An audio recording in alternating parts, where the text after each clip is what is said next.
going to carry this momentum right into the next one. Just rocking them out, rocking them out. Here they come.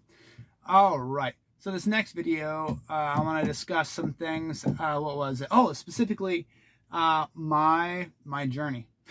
So I have reached 1,000,000 miles, and this is my 1,000,000 mile review. So I'm going to lay it out for you guys like this. I'm going to give you a little bit of timeline for what has happened, and then I'm going to give you my projections for the future.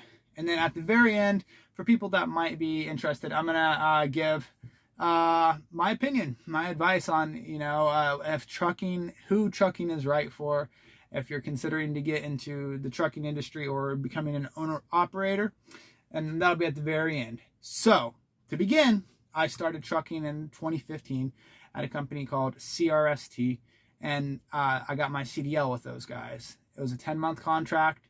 It was forced team driving, so everybody was paired up, and the truck never stopped.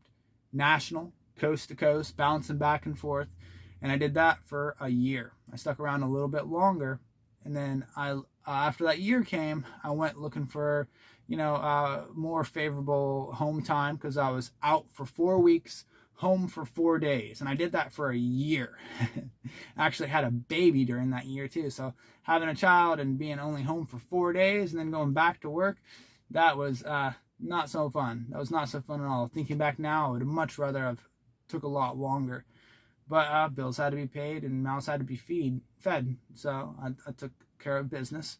After that 1 year, I went to Roehl transport, and it was home weekends, which was much better than I was, and I was solo, which was much better than I was, and the pay was also substantially more. I actually have today, I have a check from CRST clear back when I worked for them in 2015, and it was the very last check of a settlement from where there was a class action lawsuit because they paid their drivers so poorly. These guys weren't meeting the minimum wage requirements. It was that bad. And when I say 11.5, 12 cents per mile, that's what the the truck got. It was like 23 cents per mile for the team, right? Divided that by 2. What is that? 22.5? I'm sorry, 11.5 times 2 is 23. And so that's how much we were getting paid. And so they added up their on-duty time, and they added up their what they calculated what they're supposed to get paid. And so I received 3 checks, and they're all poor. They weren't that great. I think it was a couple hundred here, a couple hundred there, and then the last one was $8, and I said, "This is the last check you're going to get from us. The settlement's done." So that was my introduction into the industry. Right? It was just a CDL mill, but I stuck it out. In my mind, I earned my stripes. I got a year experience, a safe driver. I haven't gotten any accidents, nothing like that, and I had the experience I needed to go out there and perform the job safely and proficiently, competently. I was able to do this. So after that, I came to Roehl as an experienced driver, and the pay was, I think when I started, it was either 46 or 48 cents per mile getting started. And I stuck around as a company driver with those guys for 5 years. And towards the end there, like 4 years in, I became a trainer. So I was a trainer and a company driver at Roehl, and then I went independent. And I still am independent and training under their, with them as their partner. So that catches you up to where we're at right now. Projections. Where do I think I'm heading? What are my goals? And where do I want to be in 1, 3, 5, 10 years? So this is my general outline right now. I'm going to be finished with my contract here in about a year and a half, a little less maybe. And the truck will be paid. Right now I'm paying $650 a week for the truck, and then I'll own it outright after that. And so I have a couple options. I could either reduce my workload and be home more, which would be nice because I got a family and I have interest here at home, and I have other things I'm trying to build here at home as well.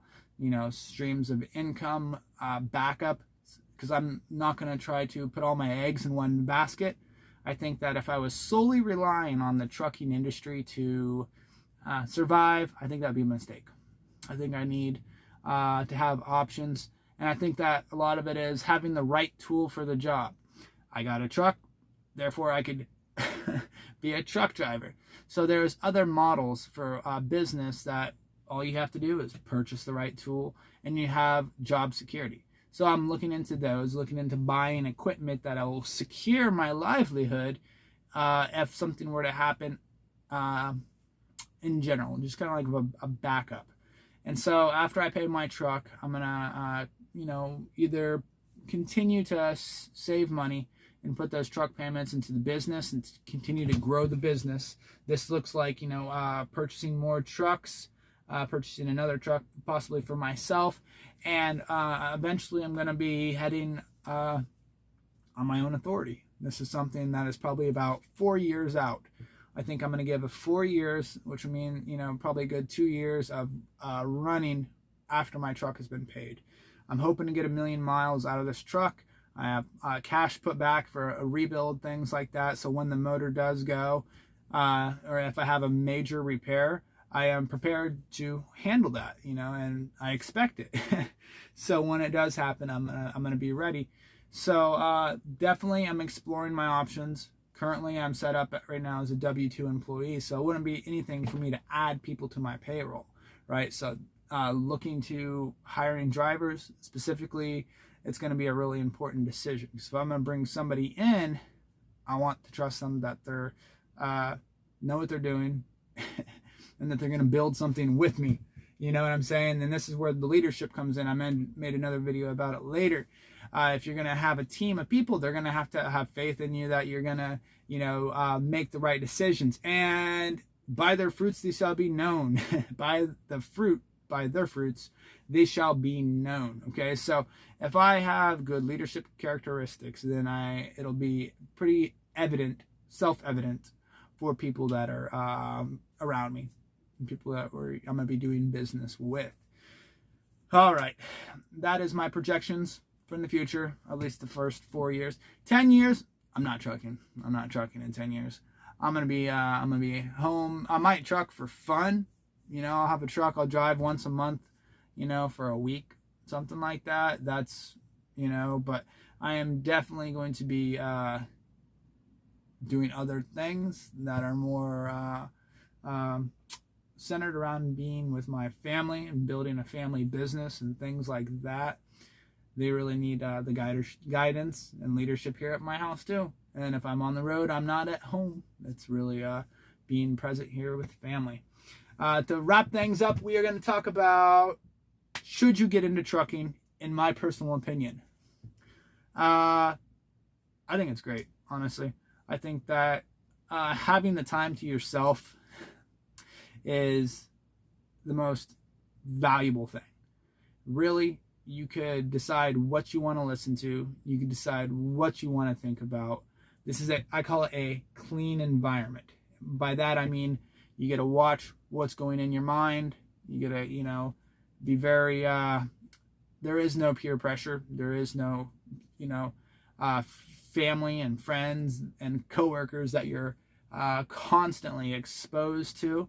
It is just you, your thoughts, and the road. And I think that is a benefit. Again, it's whatever you make out of it for a lot of people. But if somebody knows, how to pursue their interests, if somebody has has developed interest, like, hey, what am I interested in, and what am I curious about? What am I self-motivated to research and dig into and learn more about? Because all that just goes to build you. That's building character, expanding, your understanding, making you more valuable to society, to yourself, to your family, everything out here. So definitely, in my opinion, for people that are in a bad environment or anything like that, a lot of people can't rise above their environment that they're in.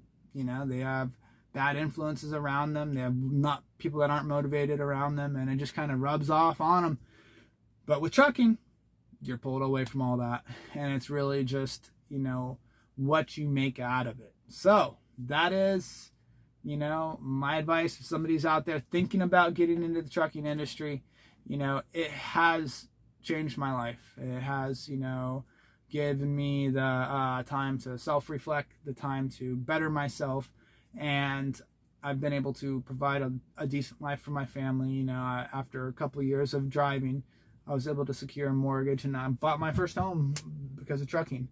You know, and it was a start, and I'm really happy to get out from under paying rent and start building equity in a home, in something I own. And so I think for a lot of people, there is something I need to say. There is a sacrifice that needs to be made. And if you don't have a support system, and by that I mean a partner, like a wife or a husband, or somebody, family, close family, to, especially if you have children.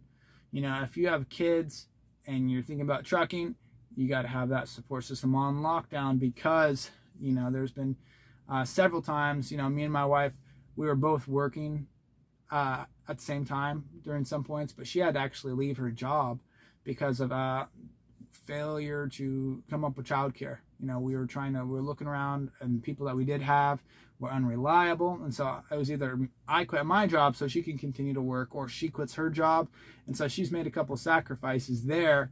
And so just keep that in mind. If you got kids, it's going to be playing life on hard mode. That's what I call it. I got 3 beautiful girls, and I call it playing life on hard mode. I love a challenge, and I got one. So let's see. Keep that in mind. And let's see. My final thoughts on all of this. I don't regret anything. This has been a great experience for me. I've learned so much. I'm so grateful for this experience. And I hope this has been of some value to you guys out there. Thanks for watching this long. It's been an 8-minute video. I'm going to get off here before I go on any longer. Take it easy. See you in the next one.